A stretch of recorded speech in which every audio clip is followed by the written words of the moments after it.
नमस्कार, स्वागत है आप सभी का स्वस्थ राष्ट्र की कल्पना पर आधारित कार्यक्रम स्वस्थ किसान में। मैं हूं आपके साथ आदित्य शर्मा।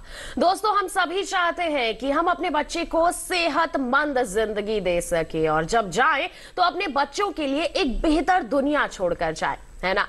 लेकिन जब कुछ बीमारियां बच्चों को हम ही से मिल जाए और जिसके बारे में हमें पता भी ना हो, सोचिए तब कितना दुख होता है। ऐसी ही एक बीमारी है थैलेसीमिया। जी हां, बीमारी के बारे में अभी भी बहुत कम लोगों को पता ही नहीं है। चौंकाने वाले आंकड़े बताते हैं कि दुनिया में थैलेसीमिया मेजर बच्चों की सबसे बड़ी संख्या भारत में ही है। नमस्कार, मैं हूं आदित्य कुमार। आपको बता दें कि आमतौर पर शरीर में लाल रक्त कणों की उम्र करीब 120 दिन की होती है, लेकिन थैलेसीमिया से पीड़ित रोगी के शरीर में लाल रक्त कणों की उम्र घटकर मात्र 20 दिन ही रह जाती है। हालांकि इसका इलाज बोन मैरो ट्रांसप्लांटेशन है, लेकिन महंगा होने के कारण आम लोगों के वश की बात यह है नहीं। इसलिए आपको इस रक्त विकार के बारे में जानकारी और जागरूक रहना चाहिए। बिल्कुल जागरूक रहना चाहिए। बता दें आपको कि परिवार में पीढ़ी दर पीढ़ी चलने वाली यह बीमारी क्या है, इसका खतरा किसे रहता है, आज के अंक में हम यही सब जानने की कोशिश करेंगे। जिसके परिवार में यह बीमारी है और जिसे रक्त चढ़वाने की जरूरत पड़ती है, उन्हें तो इसकी पीड़ा मालूम है, लेकिन बाकी लोग इससे अभी भी अनजान हैं। तो आज के हमारे इस कार्यक्रम का विषय क्या है, सबसे पहले आपको बता देते हैं। आज के कार्यक्रम का विषय है विरासत से उपजी बीमारी थैलेसीमिया, यानी रक्त विकार, कारण, लक्षण और बचाव। और आज के कार्यक्रम में हम समझने की कोशिश करेंगे कि गर्भावस्था के दौरान किस तरह की सावधानी रखनी चाहिए जिससे कि ये रोग ना हो और बच्चे में पहुंचने से इसे रोका जा सके। और यदि किसी को थैलेसीमिया हो गया है तो उसके जीवन को कैसे बेहतर बनाया जा सकता है। यदि आपके किसी अपने को थैलेसीमिया से जुड़ी समस्या है या आप मां बनने की तैयारी कर रही हैं, कुछ जानना या फिर पूछना चाहती हैं, तो आप हमें फोन कीजिए। टोल फ्री नंबर है हमारे 1800-113660, 1800-113661। ये हमारे टोल फ्री नंबर है, इस पर कॉल करेंगे तो कोई भी पैसा नहीं लगेगा। आपकी समस्याओं के समाधान के लिए बता दें आपको, हमारे स्टूडियो में मौजूद हैं देश के दो बड़े विशेषज्ञ। आइए परिचय करवा देते हैं। हमारे साथ हैं राम मनोहर अस्पताल के हेमेटोलॉजी और पैथोलॉजी यानी रुचिर विभाग के विभागाध्यक्ष डॉक्टर विजय कुमार। आपसे हम समझेंगे कि इस ब्लड डिसऑर्डर के लक्षण और कारण क्या है और इसका खतरा कैसे रह सकता है। डॉक्टर कुमार, बहुत बहुत स्वागत है आपका। धन्यवाद। और साथ ही साथ हमारे साथ है blood and bone marrow transplant की विशेषज्ञ एवं वरिष्ठ सलाहकार डॉक्टर सरिता रानी जायसवाल, जो खास तौर पर बोन मैरो ट्रांसप्लांट पर आज प्रकाश डालेंगी। बोन मैरो क्या होता है और कब क्या किया जा सकता है, आज हम इन्हीं से समझेंगे। मैम, आपका भी बहुत बहुत स्वागत है। धन्यवाद। तो बिल्कुल आज के हमारे इस कार्यक्रम में चर्चा की शुरुआत करें, बातचीत के सिलसिले की शुरुआत करें, उससे पहले आपको थैलेसीमिया पर आधारित एक विशेष रिपोर्ट दिखा देते हैं।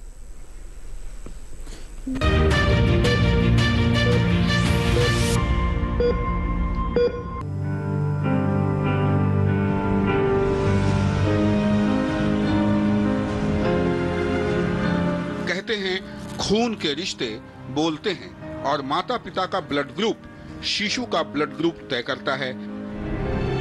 लेकिन खून के ही रिश्तों से होने वाली एक खतरनाक बीमारी है थैलेसीमिया की।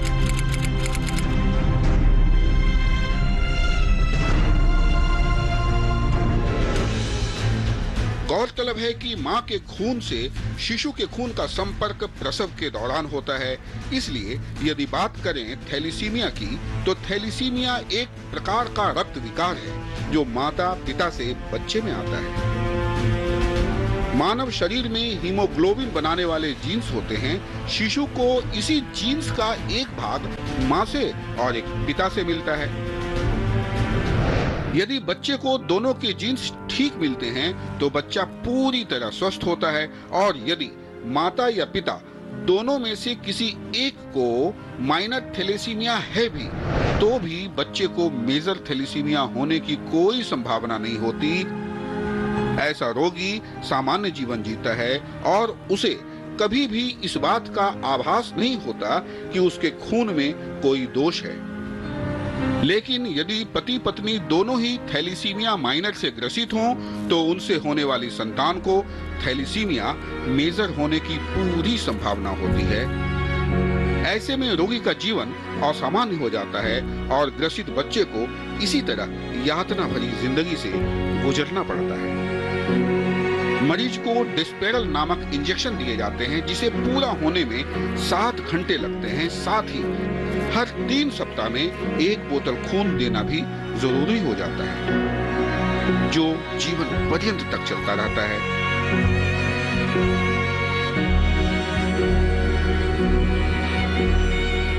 भारत में हर वर्ष 7 से 10 हजार बच्चे थैलेसीमिया से पीड़ित पैदा होते हैं। यह रोग न केवल रोगी के लिए कष्टदायक होता है, बल्कि संपूर्ण परिवार के लिए कष्टों का सिलसिला लिए रहता है।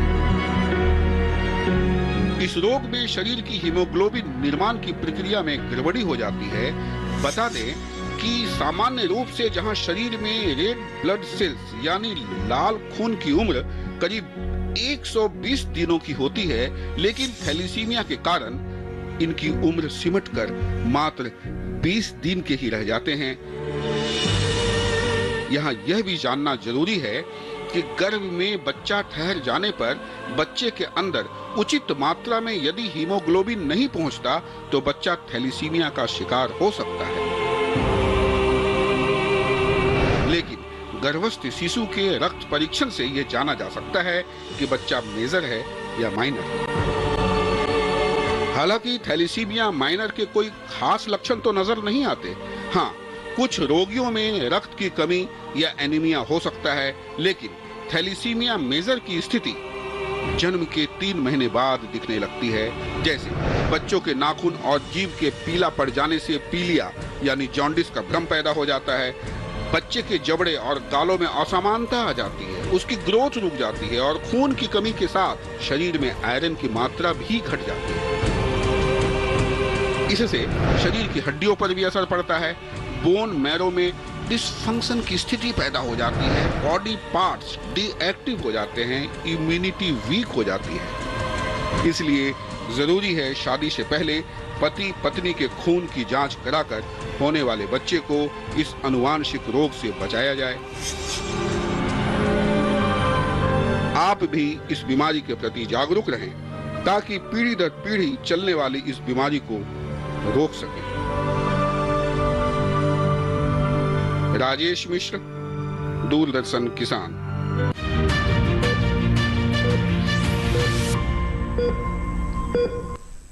जी हाँ, रिपोर्ट में अभी हमने जाना कि कितनी खतरनाक हो सकती है ये बीमारी। ऐसे में मैं तो यही कहूंगी कि शादी से पहले कुंडली मिलवाने से भी ज्यादा जरूरी है कि यदि पति पत्नी के खून की जांच हो तो भविष्य में उनकी संतान को जीवन भर के इस दर्द से बचाया जा सकता है। काफी अच्छी बात है, सभी को इसको गंभीर रूप से लेना चाहिए। तो आइए इस सिलसिले की हम शुरुआत करते हैं, बातचीत को यहाँ पर शुरू करते हैं। थैलेसीमिया के बारे में जानते हैं, हमारे दोनों ही विशेषज्ञ यहाँ पर उपस्थित हैं और आपको यहाँ पर जागरूक करते हैं। तो शुरुआत करूंगे यहाँ पर डॉक्टर विजय कुमार से। डॉक्टर विजय कुमार, कहते हैं कि खून से खून का रिश्ता होता है, लेकिन यदि हम आनुवंशिक रक्त विकार की बात करें तो कौन कौन से ऐसे रक्त विकार हैं जिनके बारे में आप यहाँ हमारे कार्यक्रम के माध्यम से लोगों को बताना चाहेंगे, क्योंकि लोगों में जागरूकता की या फिर कहीं जानकारी की भी कमी होती है, क्या कहेंगे?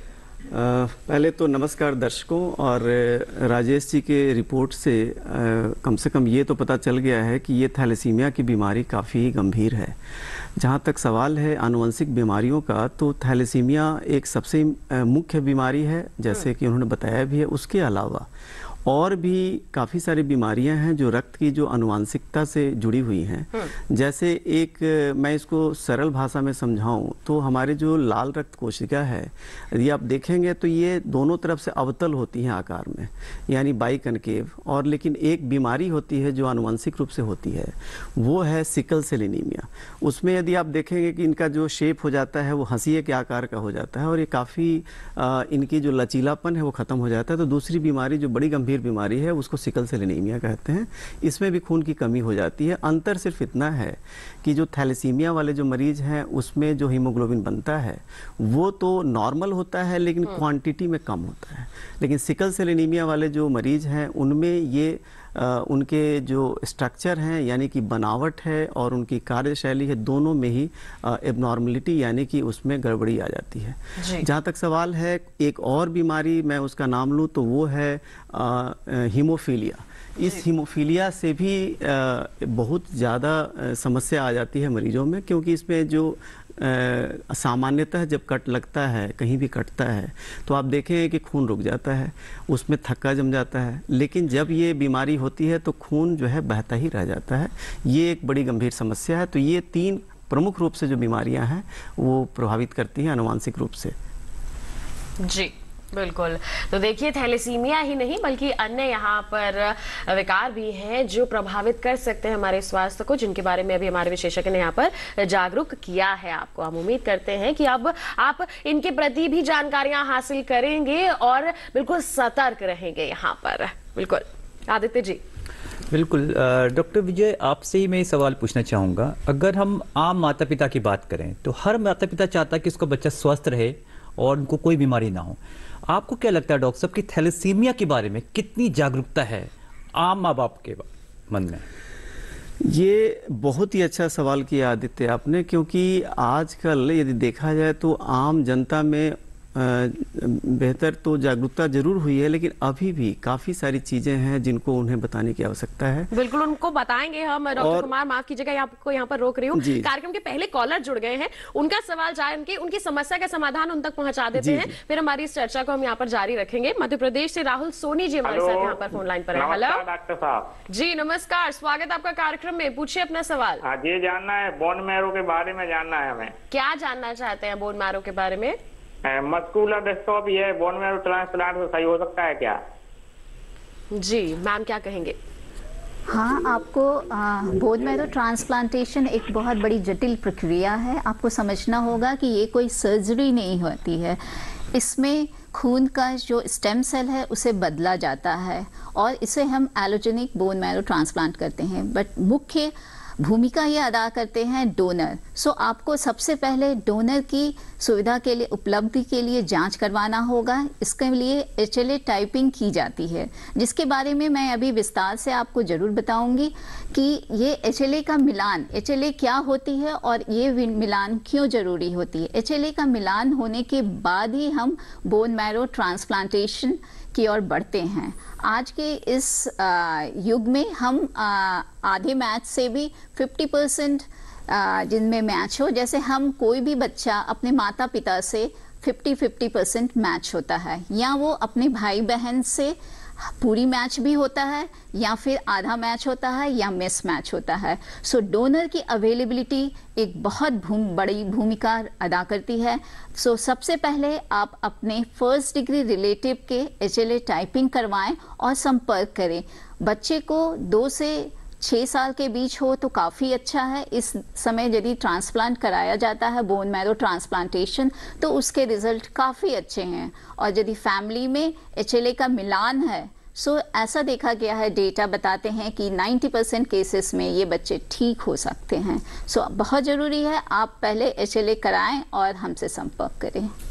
बिल्कुल। तो देखिए क्या करना है आपको, हमारे विशेषज्ञ ने आपको बता दिया है। डॉक्टर कुमार, फिर से रुक आपका करना चाहेंगे, आप अहम जानकारियां साझा कर रहे थे हमारे दर्शकों के साथ। ये जागरूकता वाली जो बात है जो हमारी बीच में ही रह गई, उसमें सबसे बड़ी बात है कि सबसे पहले ये सारे लोगों को, मैं जितने भी युवा लोग हैं उनको मैं आग्रह करूंगा कि ये जो हम लोग, जब भी युवक या युवतियां जब ये बड़े होते हैं और शादी की बात चलती है तो हम लोग यूजुअली कुंडली मिलाते हैं, जैसे अदिति ने भी बोला। तो उसमें हमें सबसे मुख्य बात है कि उससे भी ज़्यादा ज़रूरी यह है कि हम कुंडली की जगह ये जानने की कोशिश करें कि उनका जो है स्वास्थ्य कुंडली क्या है। स्वास्थ्य कुंडली का मेरा ये मकसद है बताने का कि यदि मान लीजिए हम उनको ये जांच कर लें कि उनमें क्या ये एक जीन जो थैलेसीमिया का, जो अभी आपने देखा था उसमें प्रेजेंटेशन में भी, क्या उसमें कोई कमी है या नहीं है, तो इस तरह उनको हम कैरियर कहते हैं। यानी कि युवक या युवती में से कोई किसी एक में भी यदि एक जो जीन है वो यदि उसमें गड़बड़ी पाई जाती है तो उनको हम कैरियर या ट्रेट के नाम से जानते हैं।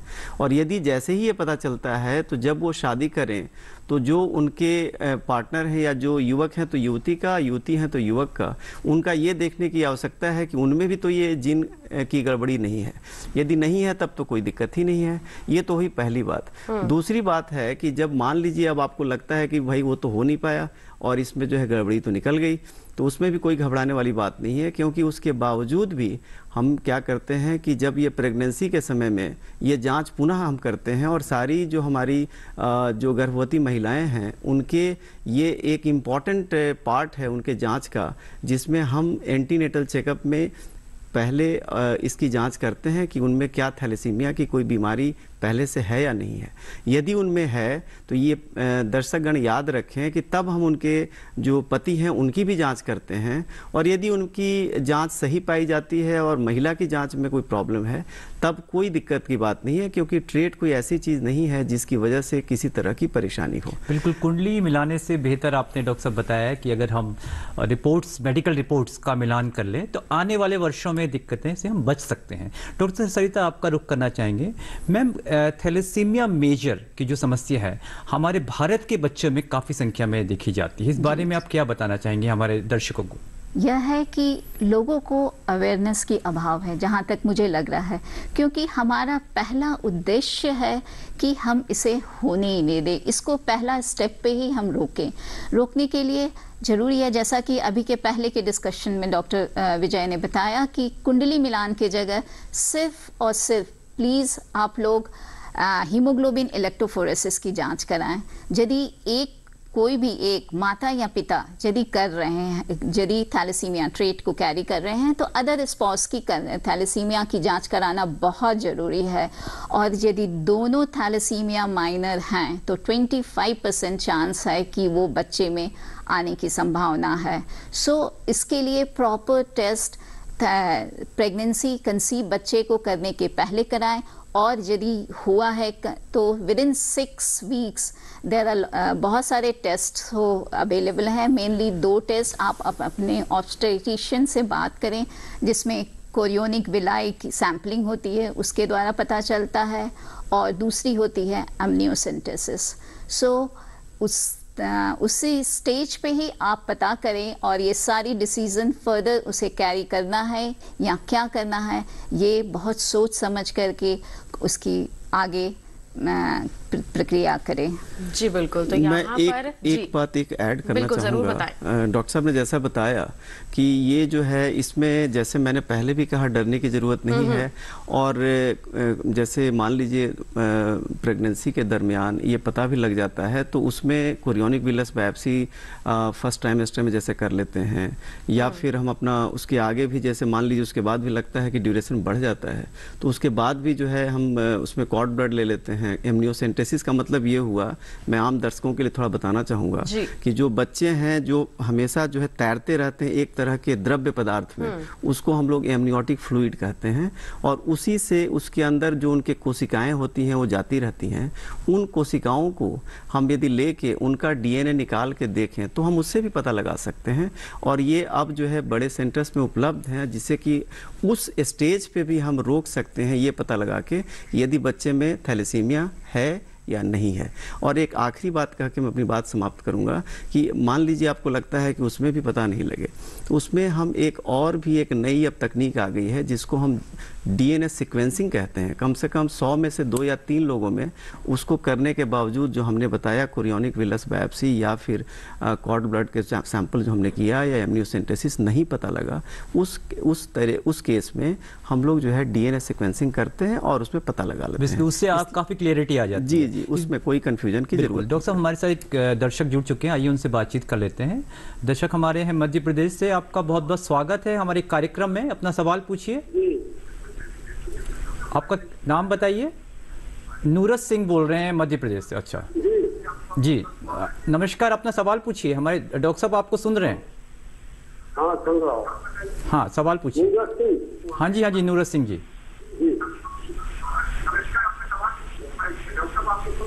अपना वॉल्यूम थोड़ा टीवी की आवाज कम कर लीजिए ताकि हम आपको बेहतर तरीके से सुन सकें।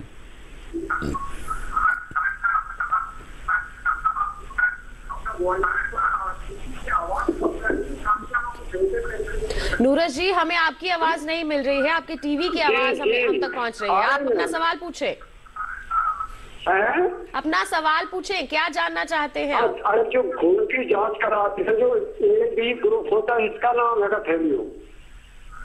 अपना सवाल दोहराइए एक बारी। अरे ये भी ग्रुप शादी के पहले जांच कराते हैं तो इसी का नाम है कभी बीमारी का। अच्छा, आप ये पूछना चाह रहे हैं कुंडली मिलान ना करके खून की जांच करवानी चाहिए, ये आप कह रहे हैं? हाँ जी जी बिल्कुल डॉक्टर साहब, आप क्या कहना नहीं, शायद आप नूरत सिंह जी मेरे समझ से जो बोलना चाह रहे हैं कि क्या ब्लड ग्रुप की भी बात आपने कुछ बीच में करी थी, तो ऐसा नहीं है। ब्लड ग्रुप एक अलग चीज है, उसमें हम ये देखते हैं कि वो लाल रक्त कोशिका के ऊपर कौन सा ग्रुप है, वो एक अलग मुद्दा है। लेकिन जो मैं या डॉक्टर साहब जो बता रहे हैं, हम लोग जिस बात की चर्चा कर रहे हैं वो ये कर रहे हैं कि जो लड़का है, जो युवक हैं और युवतियां हैं जिनकी शादी हो रही है या शादी हो गई है, तो वहाँ पे हम एक जो जांच करते हैं उसको हम लोग हीमोग्लोबिन HPLC कहते हैं, और इलेक्ट्रोफोरेसिस भी कर सकते हैं। ये दो तरीके हैं। आप इसको मैं सरल भाषा में समझाऊं तो मैं ये कहना चाहूँगा कि हम ये देखना चाहते हैं कि जो माता पिता से जो 2 जीन आते हैं इस बीमारी के, क्या दोनों जीन सही हैं या उनमें से एक जीन सही है और एक में प्रॉब्लम है या गड़बड़ी है, डिफेक्टिव है। तो एक है तो वो ट्रेट हो जाता है या कैरियर, उसमें कोई समस्या नहीं है। यही बात मैं कह रहा था मिलाने की बात, जो कुंडली की बात हो रही है। जी, अब आप समझ गए होंगे, डॉक्टर साहब ने आपके क्वेश्चन का जवाब दे चुके हैं। और इसी के साथ बता दें आपको, कार्यक्रम पे हम रुक रहे हैं एक छोटे से ब्रेक के लिए। आपकी बहुत सारी समस्याएं होंगी, बहुत सारे सवाल होंगे, उनके जवाब आप तक पहुंचाएंगे, लेकिन एक छोटे से ब्रेक के बाद कहीं मत जाइए, देखते रहिए कार्यक्रम स्वस्थ किसान और बने रहिए दूरदर्शन किसान पर।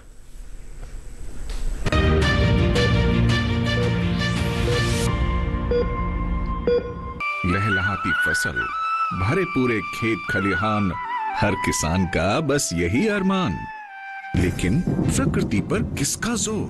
कभी बारिश, कभी बिजली, कभी ओला, कभी सूखा, तो कभी कीट पतंग का प्रकोप कर दे नुकसान कमर तोड़।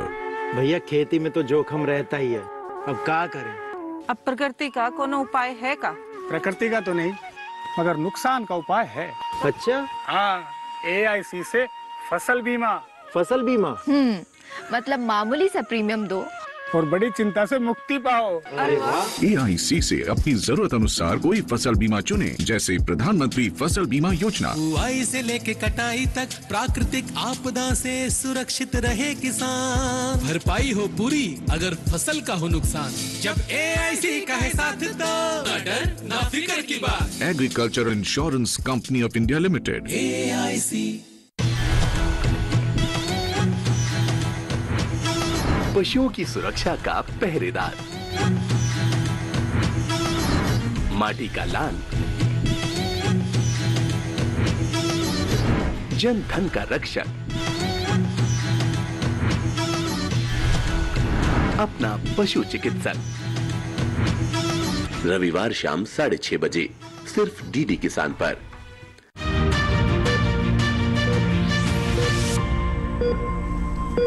ब्रेक के बाद दूरदर्शन किसान के लाइव फोन इन कार्यक्रम स्वस्थ किसान में आप सभी का फिर से स्वागत। आज हम चर्चा कर रहे हैं थैलेसीमिया के बारे में। कोई सवाल है आपके मन में तो बेझिझक आप हमारे टोल फ्री नंबर पर कॉल कर सकते हैं, समस्याएं साझा कर सकते हैं, समाधान हमारे विशेषज्ञों से आप जान सकते हैं। बता दें इस वक्त भी एक कॉलर हमारे साथ जुड़े हुए हैं मध्य प्रदेश के सागर से विपिन जी। आइए जान लेते हैं क्या है उनका सवाल। हेलो हमारे डॉक्टर साहब को सभी को नमस्ते जी। नमस्कार, पूछिए अपना सवाल। जी मैं विपिन सागर से बात कर रहा हूँ मैम। मेरे 2-3 सवाल थे जी। पहला सवाल ये था मैम कि जैसे कोई मतलब युवक है या फिर युवा है, वो अपने उसको क्या कोई साइड इफेक्ट या कोई लक्षण भी दिखाई देते हैं या फिर जांच कराने के बाद ही पॉजिटिव आता है जी? और दूसरा सवाल ये था कि मान लीजिए शादी से पहले वो जाँच कराता है और पॉजिटिव आता है तो कितने दिनों के बाद वो इलाज के बाद ठीक हो जाएगा? और तीसरा सवाल ये था कि क्या ये बीमारी सिर्फ सताती है या फिर जानलेवा भी हो सकती है? जी बिल्कुल, बहुत ही अच्छे सवाल आपने यहाँ पर किए हैं। डॉक्टर कुमार आपसे शुरुआत करना चाहूंगी। पहला सवाल, कोई लक्षण भी नजर आते हैं या फिर सीधा जांच के बाद ही पता चलता है? अमूमन ऐसा होता है विपिन जी कि ये जो बीमारी है इसमें यदि वो, जैसे मैंने पहले भी बताया कि ये इस बात पर निर्भर करता है कि क्या उस व्यक्ति जो युवा है या युवती है उसके अंदर 2 में से एक जो जीन है उसमें गड़बड़ी है या दोनों में प्रॉब्लम है। आमतौर पे ये देखा गया है कि यदि एक जीन में है, जैसे मैंने पहले बताया कि कैरियर उनको कहते हैं, तो उनमें कोई ज़्यादा लक्षण नहीं दिखाई पड़ेंगे, क्योंकि उनका या तो एकदम पूरी तरह से वो स्वस्थ ही होते हैं। आप ये मान के चलें कि उनमें कोई तरह की बीमारी ऐसी नहीं होती है। अब आप तब कहेंगे कि फिर जांच की क्या आवश्यकता है, तो मैं ये बताना चाहूँगा जांच की आवश्यकता इसलिए है क्योंकि ये बीमारी वो कैरी करके अपने अगले जो संतान में न दे पाए, इसके लिए इसकी ज़रूरत होती है। उनमें तो हीमोग्लोबिन या तो उनका सामान्य होगा या उनका जो है थोड़ा सा हीमोग्लोबिन कम होगा, जिससे किसी प्रकार की कोई परेशानी नहीं होगी। लेकिन जो आपने दूसरा सवाल किया कि क्या वो जांच के बाद जो है ये उसके बारे में हम जांच के बाद एकदम पता लग जाता है, क्योंकि हम जब HPLC करते हैं एक जो टेक्निक है उससे हमें पता लग जाता है। हीमोग्लोबिन A2, हमारी हीमोग्लोबिन के कई प्रकार होते हैं, उसमें A2 होता है जिसको हम देखते हैं और वो बढ़ जाता है, और बढ़ जाता है तो हम समझते हैं कि ये इसको थैलेसीमिया ट्रेट या कैरियर की बीमारी है। और जो तीसरा सवाल शायद आपने ये किया था कि जानलेवा, तो ये मैं इस बात पे फिर से जोर देना चाहूँगा कि जानलेवा तो एकदम नहीं है। यदि ट्रेट है, कैरियर है, तो कोई घबराने वाली बात नहीं है कि भाई ये तो बीमारी हो गई तो क्या उसकी शादी होगी नहीं होगी, ऐसी बात नहीं है। क्योंकि हाँ, एक जरूर है जो कुंडली मिलाने वाली बात फिर से मैं कहना चाह रहा हूँ दोहरा करके कि वो जो दूसरा व्यक्ति है, या तो स्त्री हो तो पुरुष हो तो स्त्री, वो मतलब नॉर्मल होना चाहिए, वो सामान्य होना चाहिए, जिससे शादी ग्रस्त नहीं होना चाहिए। हाँ, दोनों यदि एबनॉर्मल हो गए जीन, वो आप जो अंतिम आपने प्रश्न किया है वहाँ पे ये मुश्किलात आ सकती है, क्योंकि उसमें हमें ब्लड भी ट्रांसफ्यूज करना पड़ सकता है, जिसको हम लोग थैलेसीमिया मेजर कहते हैं। यानी तो अन्यथा जो है सामान्य परिस्थितियों में एक जीन की गड़बड़ी यानी कैरियर में किसी प्रकार की कोई समस्या बिल्कुल नहीं। आपने काफ़ी स्पष्टता से हमारे दर्शकों को बता दिया है। इस बीच हमारे साथ एक कॉलर जुड़ चुके हैं, हरलाल जी हैं मध्य प्रदेश से। हरलाल जी, आपका बहुत बहुत स्वागत है हमारे कार्यक्रम में, अपना सवाल पूछिए। हाँ सर, मैं ग्राम धतूरिया तहसील व जिला मंदसौर मध्य प्रदेश से हरलाल धनगर बोल रहा हूँ, और मेरा ये सवाल है सर कि थैलेसीमिया के लक्षण क्या है सर? अच्छा, डॉक्टर सरिता आप बताएं। मिस्टर हरलाल जी, थैलेसीमिया में यूजुअली यदि 3 प्रकार के होते हैं, तो मेजर की हम बात करें, जिसमें कि क्या होता है कि अप्रॉक्सीमेटली 6 महीने तक बच्चे को, जो छोटा बच्चा पेरेंट्स देखते हैं नॉर्मल खेल रहा था, वो निस्तेज दिखने लगता है। उसे या तो रिपीटेड इन्फेक्शन होते हैं, वो जो बच्चे में नॉर्मल जो खाता पीता था वो काफ़ी कम हो जाती है, वो अब खेल नहीं रहा है, निस्तेज दिखने लगता है, वीक जैसा लगने लगता है। इवन कुछ पेरेंट बोलते हैं ये गोरा हो गया, बट ऐसी बात नहीं है, क्योंकि हीमोग्लोबिन उसकी पॉसिबली कम हो जाती है, जिसके चलते आप बच्चे में ये चेंजेस देखते हो। ये है थैलेसीमिया मेजर की बात है। ऐसे समय जब माता पिता ये देखे बच्चे में चेंज, तो तुरंत अपने डॉक्टर्स की सलाह लें। डॉक्टर सिंपल CBC करके ये गेस कर सकते हैं कि हाँ इसको क्या है, और यदि थैलेसीमिया की पूर्णतः कंफर्म करने के लिए सिंपल हीमोग्लोबिन इलेक्ट्रोफोरेसिस या HPLC करके वो बता सकते हैं। और ये कोई भी हेमाटोलॉजिस्ट की सलाह लें। बिल्कुल। और सबसे मुख्य बात मैं आप सबको अवेयर कराना चाहूँगी कि तुरंत ब्लड ना लें, जांच जरूर कराएं। उसके बाद ही यदि आपको बोलते हैं आपके डॉक्टर ब्लड लेना है, तब ब्लड की लें, बट उसके पहले जांच जरूर कराएं। हरलाल जी, आपके सवाल का जवाब आपको मिल चुका होगा, काफ़ी स्पष्टता से डॉक्टर सरिता ने आपको बता दिया है, आप इनकी बातों का अनुसरण करें। जी बिल्कुल। तो इसी के साथ बता दें आपको, एक ईमेल भी हमारे पास यहाँ पर आ गई है, जिसे मैं कार्यक्रम में बिल्कुल शामिल करना चाहूंगी। हमारे दर्शक जो है अपने सवाल ईमेल तक के जरिए भी हम तक पहुंचाते हैं, और अजय सिंह जी ने ये मेल भेजी है अयोध्या से। ये लिखते हैं कि मेरी बेटी जो है 10 वर्ष की है, उसका वजन कम है और 10 से 5 ग्राम से हीमोग्लोबिन नहीं बढ़ रहा है। HPLC और आयरन प्रोफाइल जांच करा लिया है, डॉक्टर ने माइनर थैलेसीमिया की आशंका यहाँ पर जताई है। अब कौन सा टेस्ट मुझे करवाने की जरूरत है? डॉक्टर विजय कुमार क्या कहेंगे? हाँ, इसमें तो एक बात आप स्पष्ट रूप से जान लें, जो कि आपके बेटी की जो जांच हुई है HPLC, वो कई बारी क्या होता है कि वो हो सकता है कि बॉर्डर लाइन केस हो या इंटरमीडिएट हो, तो उस केस में फिर हम लोग आगे और उसकी जांच करते हैं। जैसे डॉक्टर सरिता ने पहले बताया कि एक इलेक्ट्रोफोरेसिस भी हम कर सकते हैं, लेकिन उसके अलावा भी हम इसको मॉलिकुलर मतलब जेनेटिक लेवल पे भी जाके जांच कर सकते हैं, खास करके तब जबकि आप जैसे आपके प्रश्न से ये महसूस हो रहा है कि वो डायग्नोसिस जो है वो स्पष्ट नहीं है।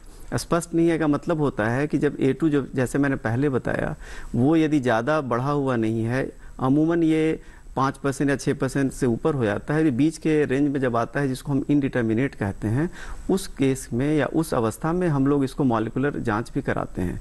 लेकिन इसके अलावा भी आप उसके बाकी जो पैरामीटर्स हैं उसको भी इसमें देखने की ज़रूरत है। बिल्कुल, सारे पैरामीटर्स को देखने के बाद ही डिसीजन ले सकते हैं। इस बीच हमारे साथ एक व्यूअर जुड़ चुके हैं, विजय जी हैं मध्य प्रदेश से, छत्तीसगढ़ से। आपका बहुत बहुत स्वागत है विजय जी, अपना सवाल पूछिए। हेलो विजय जी, आप लाइन पे हैं? हाँ, लाइन पे हूँ। हाँ जी, नमस्कार, अपना सवाल पूछिए। हाँ नमस्कार, मेरी उम्र 45 साल है जी। सर मेरा हीमोग्लोबिन जो है वो जैसे मैं जांच कराता हूँ तो 8.5 ग्राम 9 ग्राम के बीच में आता है। ओके। तो मैंने डॉक्टर को दिखाया, उन्होंने एक जांच की, उसके बाद डिक्लेयर किया कि HBD पंजाब करके आपको डिसीज है कोई, इसमें आपका हीमोग्लोबिन नहीं बढ़ेगा। तो ये HBD पंजाब क्या है और इसको कैसे ठीक कर सकता हूँ मैं? हीमोग्लोबिन कभी मेरा बढ़ेगा या नहीं बढ़ेगा? जी डॉक्टर विजय, आप बताना चाहेंगे? ये बड़ा ही अच्छा सवाल किया। आप तो हमारे हमनाम भी हैं विजय जी। तो दरअसल क्या है कि ये जैसे मैंने बताया था आपको थोड़ी देर पहले कि थैलेसीमिया जिस तरह की एक बीमारी है, वहाँ पे हीमोग्लोबिन तो नॉर्मल होता है, उसकी क्वांटिटी कम हो जाती है। लेकिन HBD पंजाब या सिकल सेल एनीमिया ये ऐसे एनीमिया हैं जहाँ पे उनमें जो है स्ट्रक्चरल यानी कि बनावट में ही प्रॉब्लम आती है, समस्या आती है। और ऐसे केसेस भी आपका जैसे बात से लग रहा है कि आपके केस में वो जो हीमोग्लोबिन चूंकि इतना ज़्यादा कम नहीं है और कोई समस्या नहीं है, तो आप भी जो है कैरियर होंगे। तो जब आप कैरियर हैं तो आपको उसी तरह से घबराने की आवश्यकता नहीं है जैसे थैलेसीमिया में कैरियर या माइनर के लोगों को घबराने की आवश्यकता नहीं है। लेकिन जैसे आपने कहा 45 साल के हैं आप, ये आपने नहीं बताया शादीशुदा हैं या आपके परिवार में और लोग हैं, बच्चे हैं। मेरी एक सलाह ज़रूर होगी कि आप अपने बच्चों की जांच अवश्य कराएं, और जिससे कि हमें आगे ये पता चले कि उनमें किस तरह की चीज़ें हैं, क्या वो HBD पंजाब है। क्योंकि क्या होता है कई बारी कि ये सारे जो थैलेसीमिया और HBD पंजाब जो आप कह रहे हैं ये आपस में इंटरैक्ट भी करते हैं कि कुछ लोगों को थैलेसीमिया का माइनर है, कुछ लोग HBD पंजाब है और उनकी भी शादी नहीं होनी चाहिए जैसे मैंने बताया था। तो ये जो बीमारी है ये आप फिर से मैं दर्शकों को बताना चाहूँगा, इसमें जागरूकता की बहुत ज़्यादा ज़रूरत है। बस एक ही चीज़ से कि अगले जो पीढ़ी अगली पीढ़ी है उसमें बीमारी कैरी ना हो, आने वाले लोगों में, बच्चों में वो परिलक्षित ना हो, ताकि परिवार में नुकसान ना हो। डॉक्टर सरिता, आपका रुख करना चाहेंगे, अगर हम थैलेसीमिया माइनर की बात करें तो शुरुआती स्टेज में किस तरह के लक्षण दिखाई देते हैं? माइनर एक ऐसी चीज़ है जिसमें इंसिडेंटल माने वो जब ब्लड टेस्ट करते हैं तभी पता चलती है, उसके कोई वैसे दिखाई नहीं, लक्षण कुछ नहीं होते हैं। वो जिसको है वो एक जीन खाली कैरी करते हैं। उनको जब इन्वेस्टिगेशन हम करते हैं तो ये पाते हैं हीमोग्लोबिन थोड़ी कम की तरफ रहती है।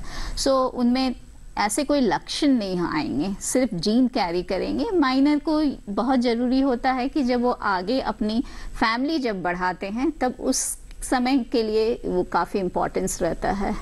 तो इसके इस समय में यहाँ पर जागरूकता होनी चाहिए, जैसे डॉक्टर विजय लगातार कह रहे हैं कि जांच करवा लेना बहुत जरूरी है। आगे आने वाला भविष्य है हमारी अगली पीढ़ी, इसके लिए हमें अभी से जागरूक होने की जरूरत है। कोई गलत बात नहीं है, कुंडली मिलाते हैं, ऐसे में अगर हम स्वास्थ्य कुंडली भी मिला लेंगे तो ये हमारे आगे आने वाले कल के लिए ही बेहतर रहेगा। इसी के साथ बढ़ते हैं आगे। बता दें एक और मेल हमारे पास यहाँ पर आ गई है, पुलकित मांझी जी ने ये मेल लिखी है और इन्होंने लिखा है कि 2020 में डेंगू हुआ था, तब से प्लेटलेट जो है लगातार कम रहती है, बुखार नहीं है, क्या कर सकता हूँ? डॉक्टर विजय क्या कहेंगे? प्लेटलेट्स में कमी देख रहे हैं, डेंगू हुआ था 2020 में। ये 2020 के बाद दिन को डेंगू हुआ और अभी तो मतलब करीब 2 साल से ऊपर हो गया है। और यदि प्लेटलेट कम रह रहा है तो और भी कुछ जांचें इनको कराने की आवश्यकता है। सबसे पहले तो ये है, एक बात मैं दर्शकों को बता दूं कि प्लेटलेट कम आप किसको कह रहे हैं, क्या वो सचमुच में कम है? यदि आपने कभी क्या होता है, दर्शक खुद से जांच करा के सोचते हैं कि 1,10,000 है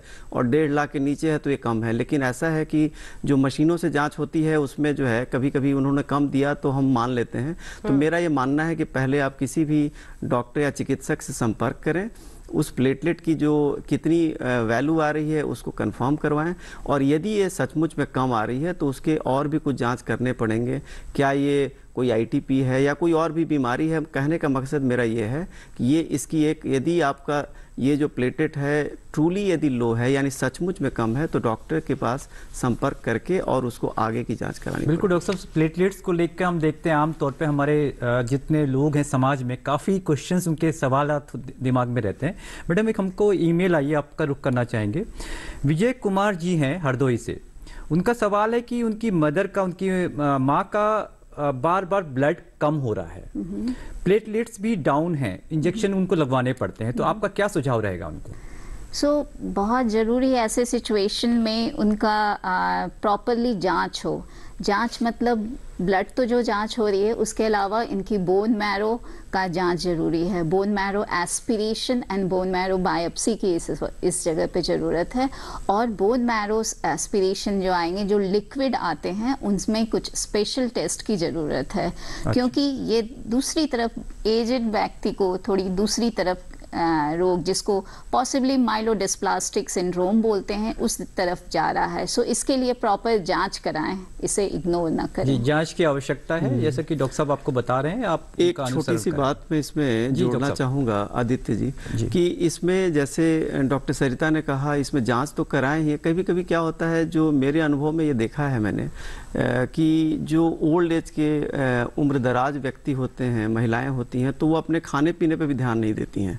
तो ये कभी कभी ये जो न्यूट्रिशनल जो चीज़ें हैं, यानी कि जो एक B12 विटामिन B12 की वजह से भी ये सारे जो कोशिकाओं का जो लाल रक्त या श्वेत रक्त या प्लेटलेट्स की कमी हो जाती है, तो कभी भी मतलब ये तो बहुत ही ज़रूरी है कि उसकी जांच तो हो ही, लेकिन ये जो B12 वाली बात मैं जो बता रहा हूँ, ये काफ़ी सारे बुजुर्ग लोगों में देखा गया है। तो पहले ये जो न्यूट्रिशनल डेफिशिएंसी है, यानी कि ये न्यूट्रिएंट्स B12 की कमी है, उसको ज़रूर आप दिखवा लें। और यदि सही होने के बाद भी प्लेटलेट कम होता है तो अवश्य सारी आप ये कहना चाह रहे हैं डॉक्टर साहब, अगर B12 विटामिन की हमारे ब्लड में कमी है तो उसकी जाँच करा के उसकी पूर्ति कर लें। जी जी बिल्कुल, जितने भी न्यूट्रिएंट्स की कमी है उनको पूरा करने के बाद भी समस्या बरकरार रहती है, तो आप बिल्कुल इस दिशा में भी आगे बढ़ सकते हैं। और इसी के साथ हम भी आगे बढ़ते हैं। पंकज जी मध्य प्रदेश से फोन लाइन पर है हमारे साथ, आइए उनका सवाल जान लेते हैं।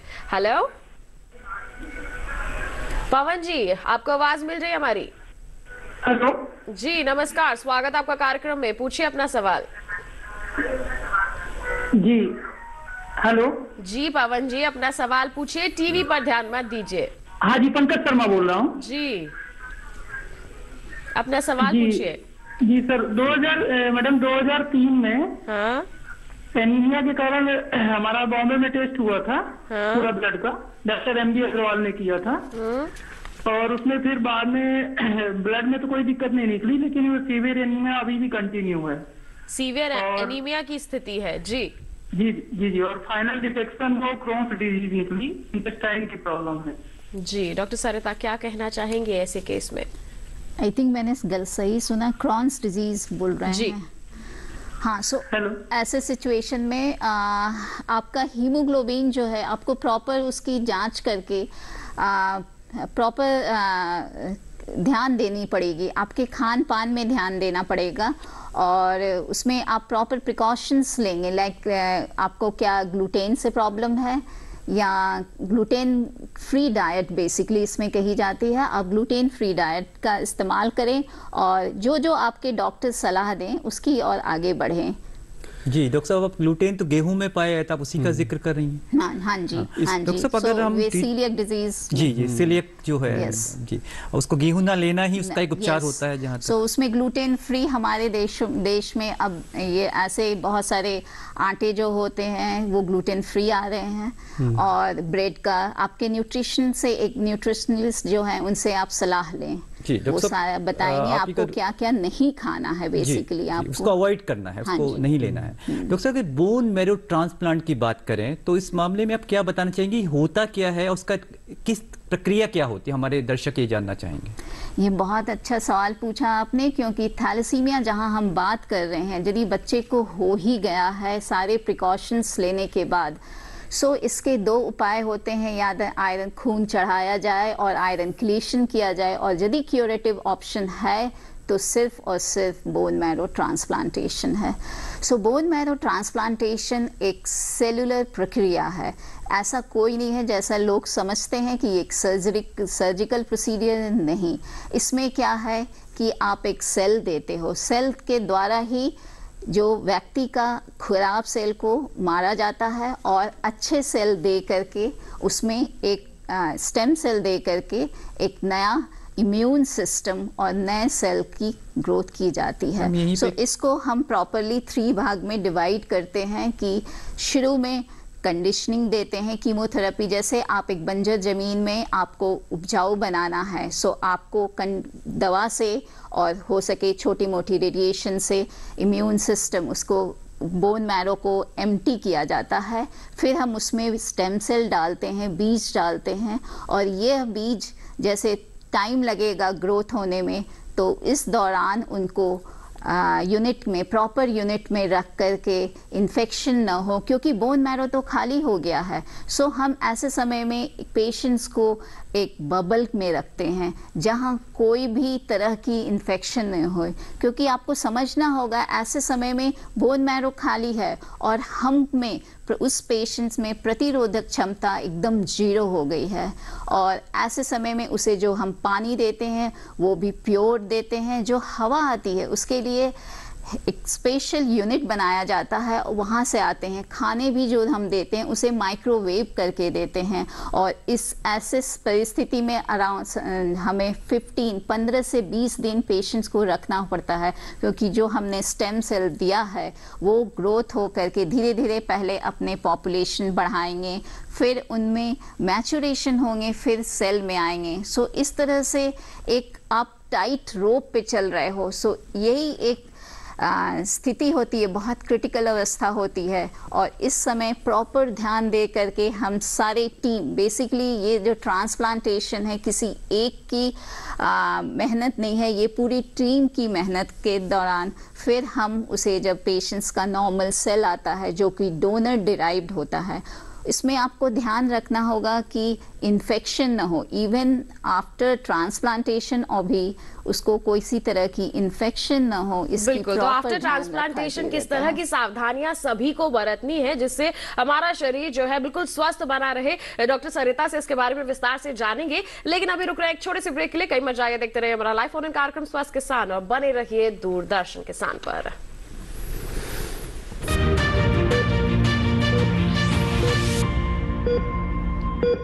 लहलहाती फसल, भरे पूरे खेत खलिहान, हर किसान का बस यही अरमान।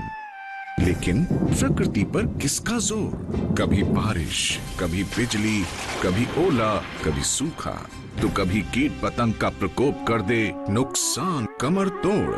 भैया खेती में तो जोखम रहता ही है, अब क्या करें? अब प्रकृति का कोनो उपाय है का? प्रकृति का तो नहीं, मगर नुकसान का उपाय है। अच्छा? हाँ, AIC से फसल बीमा। फसल बीमा? मतलब मामूली सा प्रीमियम दो और बड़ी चिंता से मुक्ति पाओ। अरे वाह! AIC से अपनी जरूरत अनुसार कोई फसल बीमा चुने, जैसे प्रधानमंत्री फसल बीमा योजना। बुआई से लेके कटाई तक प्राकृतिक आपदा से सुरक्षित रहे किसान। भरपाई हो पूरी अगर फसल का हो नुकसान, जब AIC का है साथ तो ना डर ना फिक्र की बात। Agriculture insurance company of India limited, AIC। खुशहाल होंगे खेत, पशु भी रहेंगे स्वस्थ,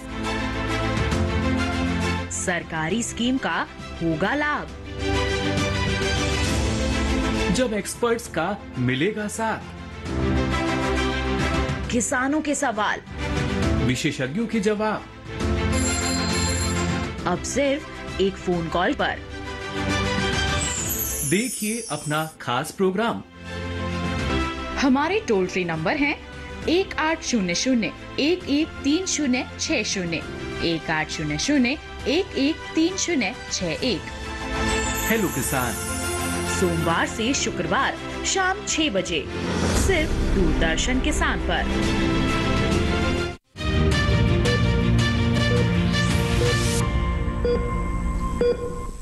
ब्रेक के बाद आप सभी का स्वागत है। अब रुक करना चाहेंगे डॉक्टर विजय आपका। अगर हम ब्लड ट्रांसफ्यूजन की बात करें डॉक्टर साहब कि शरीर में जो हमारी लाल रक्त कणिकाएं हैं वो घटती बढ़ती रहती हैं, तो क्या इस दौरान में बार बार ब्लड ट्रांसफ्यूजन की ज़रूरत पड़ती है?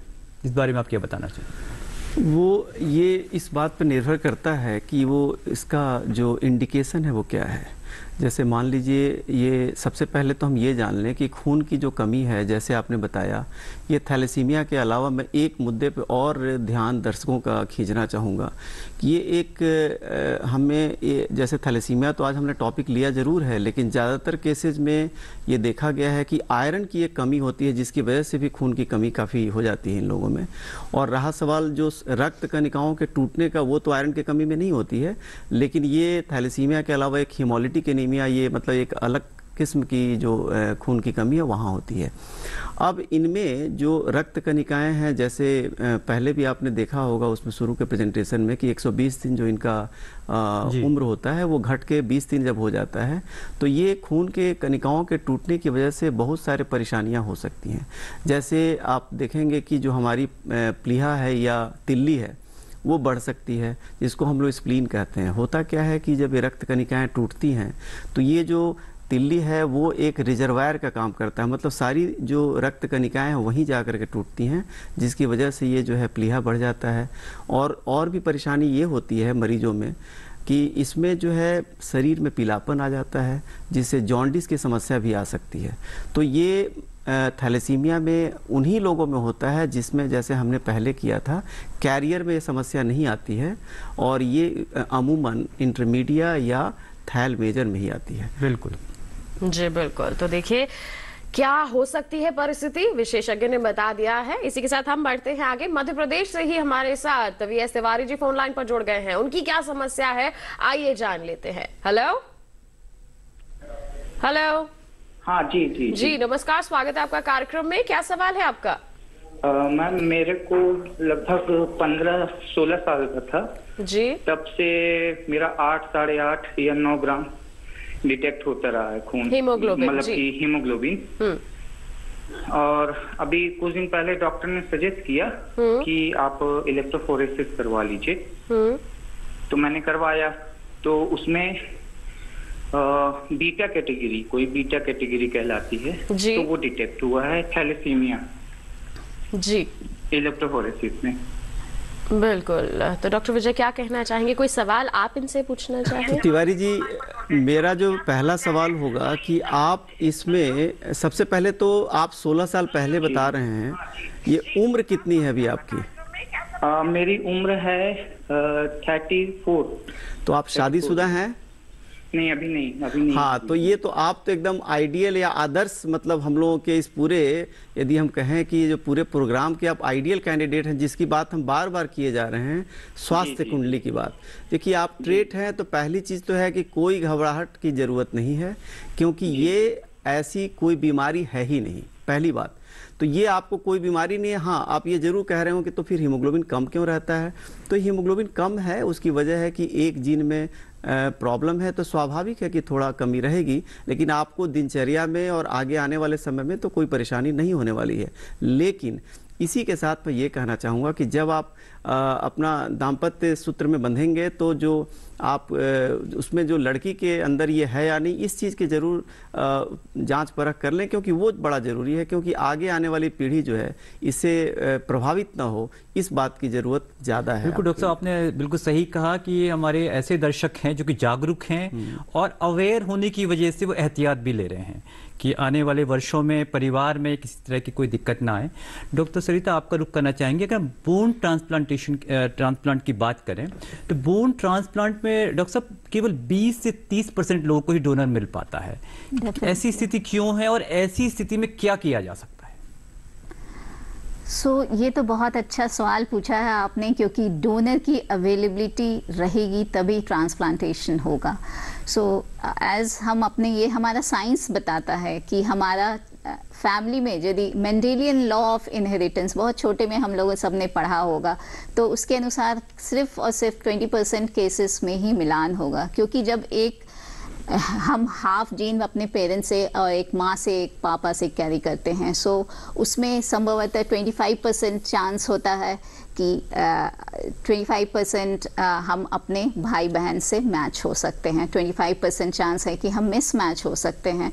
सो ऐसे सिचुएशन में हम लोगों ने, साइंस ने बहुत तरक्की तो की है बहुत, बट थैलेसीमिया की जहाँ तक बात है, हम आधे मैच से ट्रांसप्लांटेशन में अभी भी स्ट्रगल कर रहे हैं कि हम ये काफ़ी सक्सेसफुली कर रहे हैं, बट इसमें क्लिनिकल ट्रायल के तहत ही कर रहे हैं, जिसको हम हैप्लो आइडेंटिकल ट्रांसप्लांटेशन कहते हैं।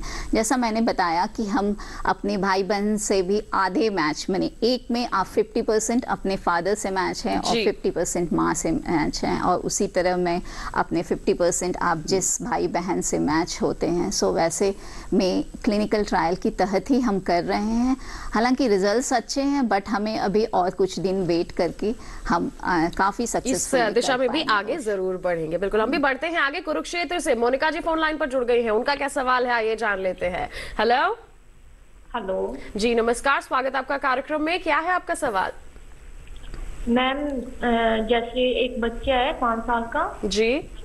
हाँ जी, तो उसको मेजर थैलेसीमिया है। हाँ जी, तो जैसे बोन मैरो बोल रहे हैं डॉक्टर साहब करवाने के लिए जी। हाँ जी, तो वो करवा सकते हैं? बिल्कुल, डॉक्टर सरिता क्या कहेंगी, क्या सलाह रहेगी आपकी? हाँ जरूर, आपको आनी पड़ेगी। हमारे पास हम उसका डोनर का सिलेक्शन का चयन करेंगे, क्योंकि अपार्ट फ्रॉम HLA, क्योंकि पापा भी हाफ मैच है, माँ भी हाफ मैच है, भाई बहन में भी हाफ मैच होता है, तो हम बहुत सारे अदर टाइप के सेल का जांच करते हैं हमारे मॉलिक्यूलर रिसर्च लैब में, और उसके अनुसार हम डिसाइड करते हैं कि यदि हम सेलेक्ट करेंगे तो किन को करेंगे, किन में इस तरह के सेल हैं, क्योंकि ऐसे ट्रांसप्लांटेशन में बहुत जटिल प्रक्रिया होती है जिसे हम ट्रांसप्लांट टॉलरेंस बोलते हैं। सो ऐसी भी बहुत सारी चीज़ें को हम ध्यान में रखते हैं। सो आप यदि उसकी क्यूरेटिव ऑप्शन की तलाश कर रहे हैं तो ज़रूर और जल्द से जल्द आके मिलें, क्योंकि ट्रांसप्लांटेशन यदि 2 से 5 से 6 साल के अंदर किया जाता है तब उसके रिजल्ट काफ़ी अच्छे आते हैं, क्योंकि जो आप रिपीटेड ब्लड ट्रांसफ्यूशन दे रहे हो और आयरन किलेशन हो रहा है, बट हमारे शरीर में ऐसी मैकेनिज्म नहीं है कि पूरी तरह से आयरन हट जाए। सो ये आयरन डिपॉजिट होते हैं डिफरेंट ऑर्गन में। लिवर, हमारे पास ऐसे बच्चे आते हैं कि जब हम ट्रांसप्लांट कर ही नहीं पा रहे हैं, क्योंकि उनके लिवर में, उनके हार्ट में, किडनी में, ये सारे काफ़ी ऑर्गन में डिफेक्ट आ चुका है, बहुत सारे आयरन का जमा हो जाता है। सो ऑर्गन को भी अच्छा रहना, अच्छी स्थिति में रहनी काफ़ी ज़रूरी है। बिल्कुल मैडम, यहीं पे एक छोटा सा सवाल है कि अगर बोन मैरो ट्रांसप्लांटेशन के बाद क्या ब्लड ग्रुप बदल जाता है? कम शब्दों में। यस, डेफिनेटली उसका ब्लड ग्रुप जो होगा वो डोनर डिराइव ब्लड ग्रुप होगा। डोनर का जो ब्लड ग्रुप होता है, जैसे पेशेंट का O है, डोनर के B है, तो डोनर का वो ट्रांसप्लांटेशन के बाद तो पूरा ब्लड ग्रुप ही B हो जाएगा, B पॉजिटिव यहाँ पर हम कह सकते हैं, जो भी डोनर का यहाँ पर ब्लड ग्रुप होगा। तो बिल्कुल आज के हमारे इस कार्यक्रम में बता दें आपको कि थैलेसीमिया के संदर्भ में बहुत ही अहम जानकारियां आपने हासिल की हैं, और उसके लिए दोनों ही विशेषज्ञों का हम धन्यवाद देना चाहेंगे। आप यहाँ पर उपस्थित हुए, आपने इतनी अहम जानकारियां सभी के साथ साझा की, बहुत बहुत धन्यवाद आप दोनों का ही, और साथ ही साथ मेरे सहयोगी का भी। और बता दें आपको कि दोस्तों, हम उम्मीद करते हैं कि रोग के प्रति आप स्वयं भी जागरूक रहेंगे और जागरूकता को आगे भी बढ़ाएंगे, और हमें आपकी सुझावों की प्रतीक्षा रहती है। आभारी हैं हम आपकी बहुत सारी मेल्स हम तक पहुंचती हैं। जैसे पिछले सप्ताह पटना से 22 वर्षीय आभा सिंह ने पूछा है कि उनकी मां को लंबे समय से माइग्रेन की समस्या है, जिसके कारण वे काफी परेशान रहती हैं। वहीं फिरोजपुर से जाहिरा खान की समस्या यह है कि उन्हें हर शाम को अचानक सीने में दर्द जैसा महसूस होता है। हम आपको बता दें, बहुत जल्द ही समस्याओं का समाधान लेकर आपके समक्ष हाजिर होंगे, जिसकी सूचना आपको कार्यक्रम से 2 दिन पूर्व टीवी के माध्यम से मिल जाएगी। आप हमें लगातार लिखते रहें। इसके लिए सबसे पहले पता नोट कर लीजिए। हमारा पता है, हमारा डीडी किसान, कमरा नंबर 7, दूसरी मंजिल, केंद्र कार्यक्रम निर्माण केंद्र, दूरदर्शन खेलगांव, नई दिल्ली 110049। ये तो हो गया हमारा पता। अब बारी आती है हमारी ईमेल आईडी की। ईमेल भी कर सकते हैं आप हमें। ईमेल आईडी हमारी swastkisan@gmail.com। जी हाँ, इस पर आप हमें ईमेल भेज सकते हैं, अपने सवाल, अपने सुझाव हमसे साझा कर सकते हैं। तो इसी के साथ आज के लिए बस इतना ही। अगले सप्ताह फिर होगी आपसे मुलाकात। तब तक के लिए स्वस्थ रहिए, मंगल रहिए और दूरदर्शन के साथ देखते रहिए। नमस्कार।